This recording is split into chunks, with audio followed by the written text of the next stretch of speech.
Galera, resolvi fazer um vídeo aqui sobre Direito Civil 4 para testar um pouquinho o meu entendimento da matéria e compartilhar com a turma para aqueles que acharem legal. Bom, vamos ver se sai alguma coisa que presta. Primeiramente, vamos falar aqui de fatos jurídicos e atos jurídicos. Fato jurídico estrito sensu seriam aqueles fatos que não decorrem da ação humana, ou seja, eles não exigem a manifestação da vontade do homem para que eles se realizem, né? Eles podem ser subdivididos em fatos ordinários, que são aqueles fatos naturais e que não são provenientes da natureza, ou seja, acontecem frequentemente sem a ação humana, como por exemplo, nascimento, morte, decurso de tempo. Esses fatos, eles quando acontecem, que são chamados fatos naturais, eles automaticamente criam uma relação jurídica, né? Por exemplo, quando nasce um filho, automaticamente esse filho tem direitos já adquiridos quando ele nasce. Por exemplo, o direito a um nome, direito à saúde, educação, esse tipo de coisa. Então, automaticamente, ele é um fato que ele não depende da ação do homem, é o que a gente chama de fatos naturais. Existem também os fatos extraordinários, que são aqueles que não acontecem no dia a dia, necessariamente no dia a dia. E esses fatos, eles podem ser subdivididos em fatos, caso fortuito ou força maior, ou factos príncipes. O caso fortuito ou força maior são aqueles fatos que ocorrem e que são capazes tanto de modificar ou excluir um direito ou um passivo de uma relação jurídica, como cumprimento de uma obrigação que já estava estipulada. Esse caso fortuito ou força maior, a título de exemplo, a gente pode falar, por exemplo, quando acontece uma tempestade que derruba uma ponte. Uma empresa, por exemplo, estava fazendo uma entrega de uma carga, de um compromisso de entregar uma mercadoria, e essa ponte cai por força de uma chuva, de uma tempestade. Esse carregamento possivelmente ele não vai ser entregue se não tiver outros meios, para que ele seja, e essa relação jurídica, esse compromisso dessa entrega dessa carga fica comprometido não pela ação do homem, ele não quis que essa ponte caísse. Então, neste caso, ele fica excluído aí dessa obrigação estipulada, caracterizando um caso fortuito ou força maior. O facto príncipe, ele é uma situação, um fato jurídico, que ela altera também as relações jurídicas, porém, pela intervenção do Estado. O Estado, devido ao seu poder, ele faz uma alteração em uma condição, por exemplo, de uma empresa. Quero construir uma estrada e essa estrada vai desapropriar uma empresa que já está ali trabalhando. Neste caso, o Estado ele vai indenizar essa empresa pela desapropriação e, se for o caso não, também vai assumir os desligamentos dos empregados que essa empresa porventura tiver. Então é um fato extraordinário, mas ele não decorre da ação do homem nem da natureza. Ele decorre essencialmente, principalmente, pela intervenção do Estado. E aí a gente entra um pouquinho na questão dos atos jurídicos e do negócio jurídico. Qual que é a diferença desses dois? A gente entende como ato jurídico, lato sensu, que ele necessariamente decorre da vontade do homem devidamente manifestada. Essa declaração de vontade do homem para praticar esse ato jurídico, ela pode ser expressa ou tácita. Os atos jurídicos estrito sensu, ele decorre da vontade do homem perfeitamente moldada, ou seja, é uma manifestação submissa à lei. Um exemplo que a gente pode dar neste caso seria, por exemplo, da vontade do homem em adotar uma criança. Ele tem essa vontade, porém, ele precisa preencher aqueles pré-requisitos legais para que essa vontade seja, para que esse ato jurídico seja concretizado. Se porventura ele não preencher aqueles pré-requisitos legais, aqueles parâmetros legais, automaticamente aquele ato ele não vai ser válido, né? Não vai atingir a vontade, no caso aí, de concretizar a adoção da criança, né? O negócio jurídico é todo ato que decorre de uma vontade autorregulada, onde uma ou mais pessoas obrigam a efetuar uma determinada prestação jurídica. Bom, a classificação dos negócios jurídicos, né? Eles podem ser receptícios quando aquela manifestação da vontade de uma parte deve estar em consonância com a outra parte, né? Para que o negócio jurídico ele produza seus efeitos, né? Então precisa haver uma vontade das partes em praticar aquele negócio jurídico. Esse é o negócio receptício, né? Os negócios receptícios.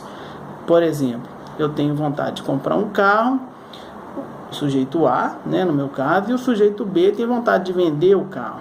Nesse caso, são receptícias as vontades, né, podendo produzir os efeitos legais quando eu pagar ele o carro e ele me entregar o carro. Então, esse seria o negócio receptício. Os negócios não receptícios, eles caracterizam-se pela manifestação unilateral da vontade, como, por exemplo, uma promessa de recompensa, né? Um exemplo disso, por exemplo, poderia ser quando eu perdi meu cachorro, né?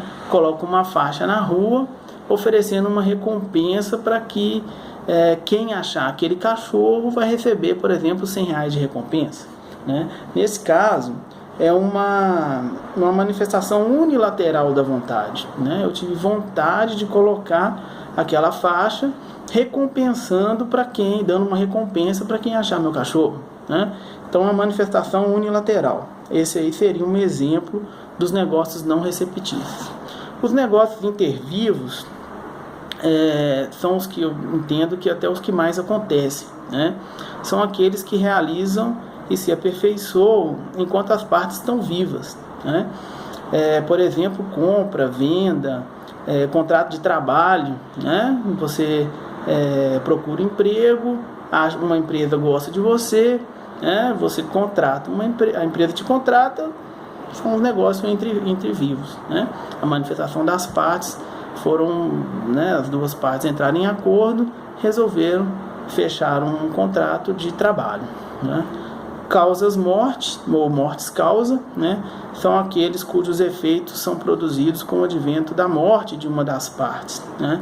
Um exemplo disso seria os contratos de seguro de vida, os contratos de testamento, que rezam essa questão de mortes causa, né? Os contratos eles só vão ser perfeitos, só vão ser concretizados quando a parte vier a falecer, né? Os negócios onerosos seriam aqueles negócios em que as partes acordam uma prestação e uma contraprestação pecuniária, produzindo vantagem e encargos para ambas as partes. Negócio gratuito, eles caracterizam pela presença da vontade de somente uma das partes. Um exemplo seria o caso de doação, né? Só uma das partes ela vai ter vantagem, a outra vai ter somente os encargos. Negócios solenes são aqueles que, por sua natureza, exigem o cumprimento de uma formalidade, né? Como, por exemplo, o casamento, né? Para você casar, você precisa preencher aqueles pré-requisitos exigidos pela lei para que o negócio ele seja concretizado. Caso contrário, caso ele não preencha aqueles requisitos, será um negócio passivo de nulidade. Os não solenes, como o próprio nome já diz, são aqueles que não exigem o cumprimento de uma solenidade, Nesse caso, eles às vezes até apresentam, né, de forma escrita, por exemplo, mas a título, por exemplo, só de prova de sua existência, né? Sobre os elementos essenciais, né? Seriam aqueles elementos que necessariamente fazem parte da estrutura dos negócios jurídicos, né? Eles podem ser tem algumas características que são fundamentais para que o negócio ele seja considerado válido, né? O primeiro deles seria o consentimento, né? Que é a manifestação da vontade das partes, né? Em praticar aquele negócio jurídico, né? Ela deve ser livre e consciente, né? Sob pena de vício de consentimento. O consentimento ele pode ser expresso ou tácito. Ele vai ser expresso quando ele declara a vontade, né, de forma escrita ou verbal. E ele vai ser tácito quando a vontade ela vier de forma implícita, né? Por exemplo, a pessoa me pergunta se eu quero vender meu carro e eu simplesmente com um gesto respondo que sim, tá ok, né? Então seria a forma tácita em estar fazendo uma concordância estar consentindo com aquele negócio proposto. Um outro elemento essencial seria a capacidade das partes, que onde é preciso observar se a parte envolvida naquele negócio ela tem capacidade, ela é capaz, né? Sob pena de nulidade também do negócio. O negócio ele pode ser nulo, dependendo da capacidade das partes, ou anulável. Ele vai ser nulo quando praticado por pessoa absolutamente incapaz. E ele vai ser anulável quando ele for praticado por pessoa com capacidade relativa, né? Um outro pressuposto também que é um elemento essencial seria a licitude do objeto. O objeto ele precisa ser lícito, possível e aceito, ou seja, tolerado pelo ordenamento jurídico, né? Caso contrário, esse negócio ele vai ser anulável. Um exemplo, por exemplo, seria a compra e venda de entorpecentes, né? Esse seria um tipo de negócio onde a licitude do objeto ela é contestada, porque vender entorpecentes é proibido pelo nosso ordenamento jurídico, comprar e vender, né? Um outro elemento também essencial seria a idoneidade do objeto.